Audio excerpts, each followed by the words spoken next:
You know how sometimes you hear something, just a random piece of information, and it completely changes everything? Well, we're about to break down a pretty remarkable story that shows exactly how powerful a single moment of inspiration can be. Let's just start with this idea right here, because it is the heart and soul of the whole story. These are the words of a young guy named Malakai, and trust me, he didn't just say this, he absolutely lived it.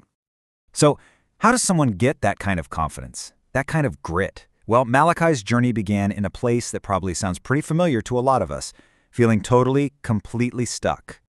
See, he was serving tables, and yeah, it was paying the bills, but he just had that nagging feeling that he was on a treadmill going nowhere fast. He was just hungry for something more, a real future.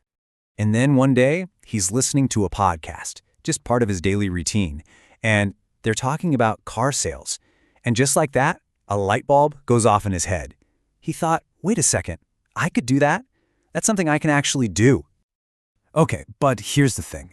Having a cool idea is one thing, but actually acting on it, especially when you have zero, and I mean zero experience in that field, that's a whole different ballgame.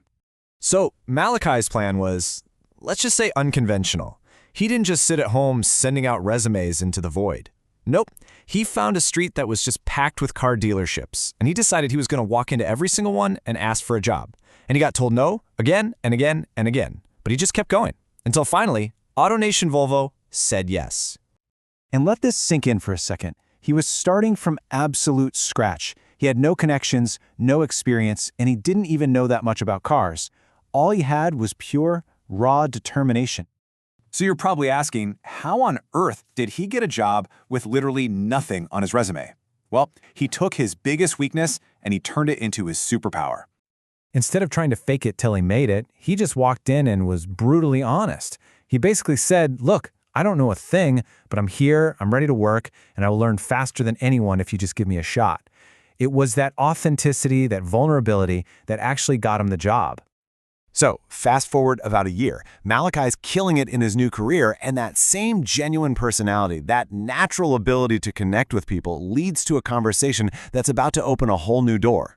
He takes this customer, a guy named Mike, out for a test drive. And Mike wasn't just impressed with his sales pitch. He was really struck by Malakai himself, his genuine curiosity, his spirit. He saw this spark, something really special. And this is where the story gets really wild. See, Mike saw a younger version of himself in Malakai. He recognized that same unstoppable attitude because that's exactly how he started his own career. Just knocking on doors at NBC in New York with no experience, just asking for a chance. It was like looking in a mirror. Mike didn't just see a good car salesman. He saw this huge, untapped potential. So he decides right then and there to make Malakai an incredible offer. And this wasn't just, some career advice. This was a life-changing offer, a full-on mentorship. Mike offered to open up his entire world to Malakai, teaching him about podcasting, real estate, and maybe most importantly, how to build a powerful network and connect with people who could change his life. It all boils down to this really powerful philosophy that Mike shared. So many people live in a world of what he calls radical scarcity, where you think opportunities are limited and you've got to fight for scraps. But Malakai, just by listening to a podcast and taking massive action, had already chosen the path of radical abundance. He wasn't waiting for an opportunity to come to him, he was out there creating it himself. Which really leaves us with this final thought, right? Malakai's whole incredible journey started because he was listening, it was built on his own gutsy action, and it was totally transformed by one conversation during a test drive. It really makes you think, what conversation out there is waiting for you?